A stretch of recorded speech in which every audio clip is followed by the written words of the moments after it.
the bridge down the road, but they took it off him and they gave it to Sir John Fowler and Benjamin Baker, as we spoke about before.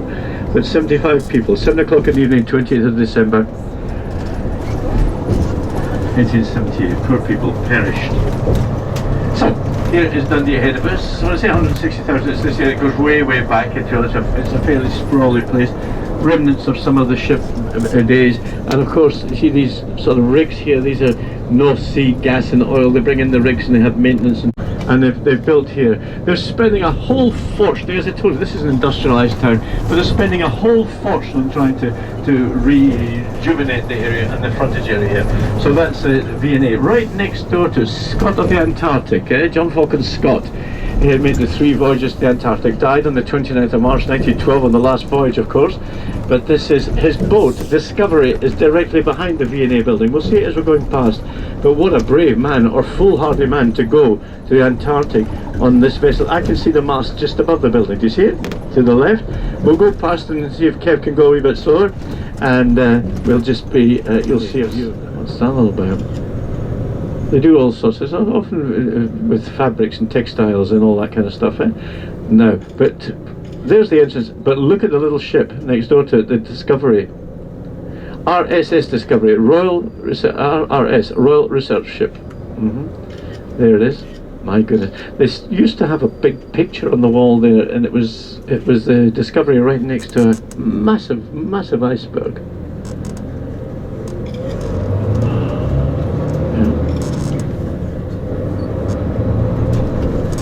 You'll see as we're going along here, folks, there's the stations on the right hand side. It's been there since the middle of the 19th century, the station. But along here, this Premier Inn, there's lots of apartments along here. I told you these industries that they've had are pretty well finished. See the remains of the old 1878 bridge. You see the stumps of it sweeping across there. They built right next to it, in fact, the new one. Tesco. Because our hotel is slightly off the main road, not far, 4 minutes walk.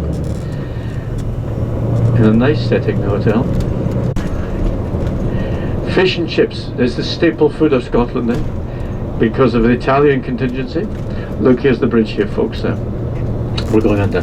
Yeah, lots of Italians in Scotland. You know, even before the First World War, there's lots of Italians came across here. Second World War, there was a lot. And they were put into prisoners or internments. You know, during the Second War, they considered a risk. I mean, for goodness' sake, I mean, the Italian are a nation of lovers, not fighters. You know, and but anyway, they were taken up to the Isle of Orkney and they kept up on there. Whatever, 6 o'clock the bars and all sorts of things. So. These are your choices. I like to let you know in case anybody has to eat at a certain time for whatever, you know, for whatever reason, sugar levels and all that jazz. Scone, UP. Scone. The girls are very nice in here too. They're always very friendly. Oh, I told you he's the best in the West. If you were on here, he'd just go through here at 100 miles an hour. He just wants to keep you calm. He'd zip through. Look at these lovely trees, aren't they gorgeous? Look at the beach, the Copper Beach there. Isn't that lovely? I love it. There's trees being, of course, if there's any deer or something, that's why these are surrounded, to give them some sort of protection. These wooden pallet type of things.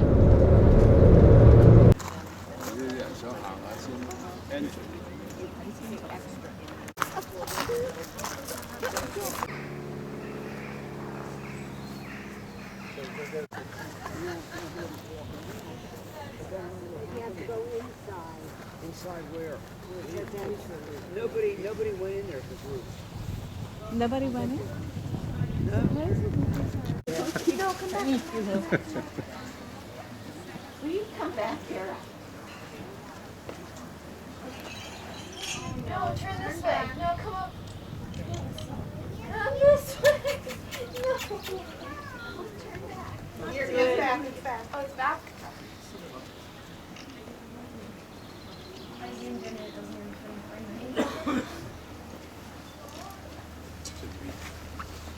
Oh, that one's wonderful.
trade is concerned, as far as the border with Ireland is concerned. That's one of the reasons I mentioned this for you just now, is because it'll become very irrelevant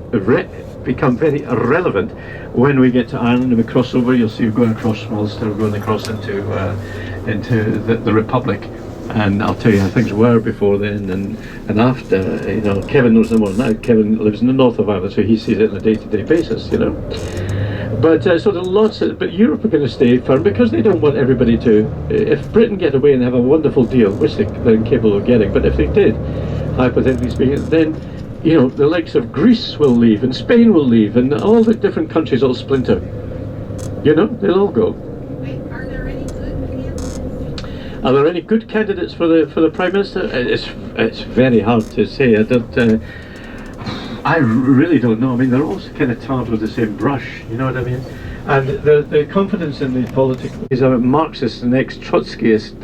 His name is Jeremy Corbyn, and giving people guidance, the rest of the country guidance from the opposition. It is a disaster as far as he's concerned, you know. He could be showing the way forward, but no, it's so there's no confidence in him. And all the while that's going on, I mean, at this minute in time, it's just there's just no confidence. There's no confidence left in them at all. It's not going to, you know, it's not going to work. It's going to happen with it. And then Scotland comes in, and this is relevant for us, of course. You know, because Scotland in 2014, they voted. They had a vote put to them by the British government, whether they want to stay in part of the United Kingdom or they want to leave. Now bear in mind, Scotland, England, Wales and Northern Ireland, that makes up the United Kingdom. And they really want on the, you know, they said, no, you can't do that, you can't leave, don't leave. And there was a big, bad deal. And so as a result, they were the only country, civilised country, that decided not to take independence, you know. And so they're paying the price now, because at the time one of their arguments was this was stay with us when we get, you know, when we have a negotiation with you, when everything is done, you will be equal partners, you'll be equal, your voices will be heard. So when it came to the vote for the leaving Europe, in England it was 52-48 in favour of leaving, very, very close. In Scotland it was 65-35 to stay, to remain. So that's a big difference. And of course they're saying, well, we're partners, you said you were going to listen to what we're saying. Not a jot, you know what I mean? And this Boris Johnson had threatened to put him in court quite recently, because when the vote took place for Europe in 2016, he stood in London, I'm sure you must have seen this in your home countries, he stood in London in front of a London bus that was painted on the front, and it said £350 million a week, £350 million a week to the European Union. This is pretty typical, the style, you know, the slate roofs and the whitewashed walls. Diageo, they own so many things now, they've got their finger in so many pies. I don't know if that's a good thing or not. But Kevin's going to reverse back into here. I think I can feel it. So yeah, there you go, good chap.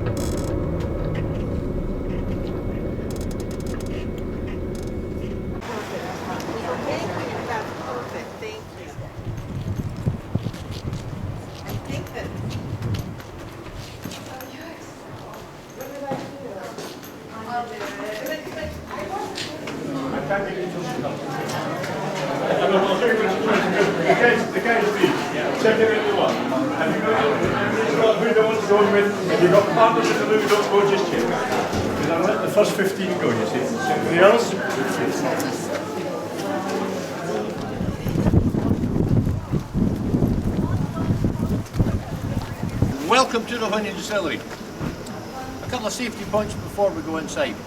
If you have a mobile phone, can you please make sure it's either on silent or airplane mode. If you wish to take photographs, that is perfectly fine with the mobile phone, but not with a proper camera. And once we get inside, none of that either. Alright just now, but once you go inside,